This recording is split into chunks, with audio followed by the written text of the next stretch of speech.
നമസ്കാരം. അടുക്കളയിൽ കയറി പാത്ത് വെച്ചിരുന്ന പൊറോട്ടയും ചിക്കനും എടുത്തു തിന്ന കിലുക്കത്തിലെ രേവതിയെ കണ്ട് സ്റ്റിൽ ഫോട്ടോഗ്രാഫർ ജഗതി ലാലിനോട് പറയുന്ന ഡയലോഗുണ്ട്.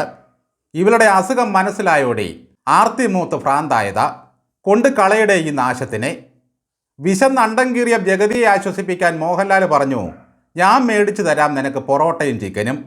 അത് കേട്ട ജഗതി അരിശത്തോടെ പറഞ്ഞു, ഓടാ, നിന്റെ അച്ഛൻ ഉണ്ടാക്കി വെച്ചിട്ടുണ്ടോ പാതിരാത്രിയിൽ ഇറച്ചിയും പൊറോട്ടയും? പാതിരാത്രിയിൽ വിശപ്പ് മൂത്ത് ഭ്രാന്തായി ചിക്കനും പൊറോട്ടയും തേടി ഇറങ്ങിയ SFIക്കാർ നടന്നു പോകുന്നതിനിടയിൽ അതാ വെച്ച കോയിൻ്റെ മണം. നേരെ SFIക്കാർ എറണാകുളം ബാർ അസോസിയേഷൻ്റെ കുടുംബ സംഗമത്തിലേക്ക് കയറി ചെന്നു. അവിടെ വിളമ്പി വെച്ചിരുന്ന ഭക്ഷണം മൂക്കുമുട്ടയങ്ങ് തിന്നു. അത് കഴിഞ്ഞപ്പോൾ വനിതാ വക്കീലന്മാർക്കൊപ്പം കയറി ഡാൻസ് കളിയായി. അതോടെ ഉള്ളിലെ ഗഞ്ചൻ ചെഗു ഉണർന്നു. ലേഡി വക്കീലന്മാരെ ശല്യം ചെയ്യാൻ തുടങ്ങി. അതോടെ വക്കീലന്മാരുമായി തെറിയായി, കുപ്പിയേറായി, അടിയായി. എവിടെ തിന്നാനുണ്ടെങ്കിലും വിളിക്കാതെ വന്ന് വലിച്ചു കയറ്റുന്നതാണിപ്പോൾ മഹാരാജാസിലെ SFIക്കാരുടെ പ്രധാന പരിപാടി അത്രേ. സഖാക്കളെ, നിങ്ങൾ പൂക്കുന്നിടത്താണ് വസന്തമെന്ന് എഴുതി വെച്ച് നക്ഷത്രവും ഫിറ്റ് ചെയ്ത് ഇവന്മാർ നാടാകെ നടക്കുകയാണ്. സമത്വം, സാഹോദര്യം എന്ന് പറഞ്ഞുകൊണ്ട്. വിശപ്പാണ് ഇവരുടെ വിപ്ലവം. ഇപ്പോൾ ആർത്തിമൂത്ത് ഭ്രാന്തായതാണ്. കഞ്ചാവ് വലിക്കാനും മരുന്ന് കുത്തിവെക്കാനും സഹപാഠികൾ കാശ് കൊടുക്കണം, അല്ലെങ്കിൽ കോമ്പസിന് കുത്തിക്കീറും. കാശ് ചോദിച്ചാൽ കൊടുത്തില്ലെങ്കിൽ റാഗ് ചെയ്ത് ചാകാൻ പ്രേരിപ്പിക്കും. കോളേജ് ഹോസ്റ്റലിൽ എക്സൈസുകാർ റെയ്ഡ് ചെയ്താൽ കിലോ കണക്കിന് കഞ്ചാവാണ് ഈ SFIക്കാരിൽ നിന്നും പിടികൂടുന്നത്. ഇവന്മാർ കഞ്ചാവ് തൂക്കാനുള്ള ത്രാസുമായിട്ടാണ് മുറിയിലിരിക്കുന്നത്. പ്രിൻസിപ്പാൾ വല്ലതും ചോദ്യം ചെയ്താൽ അയാൾക്ക് കുഴിമാടം തീർക്കും, എതിർത്താൽ കസേരയെടുത്ത് കത്തിക്കും. ഇവന്മാരുടെ തെമ്മാടിത്തരത്തിന് അധികൃതർ കൂട്ടുനിന്നില്ലെങ്കിൽ കാലും കൈയും വെട്ടുമെന്ന് പറയും. വക്കീലന്മാർ വവ്വാലുകളെ പോലെ ഇറങ്ങിയതോടെ ഓസിന് നക്കാനിറങ്ങിയ SFIക്കാർ കോളേജിൽ കയറി അടച്ചിരിപ്പാണ്. തിന്നതെല്ലാം ദഹിച്ചു. DYFI നാട്ടിൽ നിന്നും സംഭരിക്കുന്ന പൊതിച്ചോറ് ഈ SFIക്കാരൻ്റെ ഹോസ്റ്റലിൽ കൊണ്ട് കൊടുക്കണം.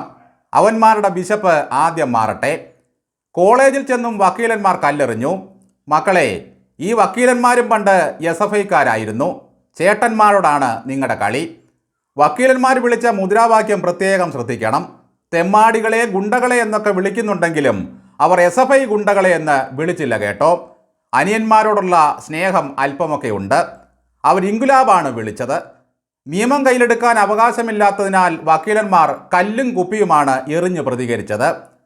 പിണറായി വിജയൻ NN കൃഷ്ണദാസിനോട് പറഞ്ഞാൽ പുള്ളി പാലക്കാട്ട് നടത്തുന്ന ഇറച്ചിക്കടയിൽ നിന്നും വല്ല ചവ്വോ കാലോ തരും.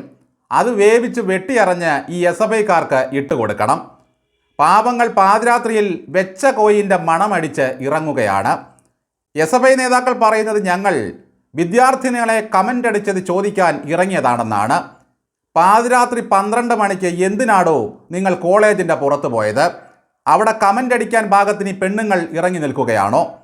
തീറ്റ തേടി ഇറങ്ങിയതാണോ അവർ? എന്തായാലും നല്ലതുപോലെ കിട്ടിയത് നന്നായി. കേരള സർവകലാശാലയിലും മറ്റും KSUക്കാരെ അടിച്ചു നിരത്തുന്ന പോലെ അല്ലടോ വക്കീലന്മാരോട് കളിക്കാൻ ചെന്നാൽ. അവർ അടിച്ചു പറിച്ചങ്ങ് നിരപ്പാക്കി. എന്താണ് മുഴുത്ത സഖാക്കളൊന്നും SFI കുട്ടന്മാരെ ന്യായീകരിക്കാൻ വരാത്തത്? അന്തംഗമ്മി ബാലൻ എവിടെയാണിപ്പോൾ? ദേ SFIക്കാരുടെ ചോര വക്കീലന്മാർ കുടിക്കുന്നു. ഓടിവായോ ബാല. ഇന്നത്തെ ദേശീയ ജനറൽ സെക്രട്ടറി ബേബി സഖാവൊക്കെ SFIക്കാരായിരുന്നു. പട്ടിണിയും പരിവട്ടവും നാട്ടിലുണ്ടായിരുന്ന കാലത്തും അവരാരും വിളിക്കാതെ പോയി എങ്ങും തിന്ന ചരിത്രമില്ല. ഈ കൊച്ചുമക്കളോട് യഥാർത്ഥ വിപ്ലവം എന്താണെന്ന് സഖാവ് ഒന്ന് പറഞ്ഞു കൊടുക്കണം. നന്ദി.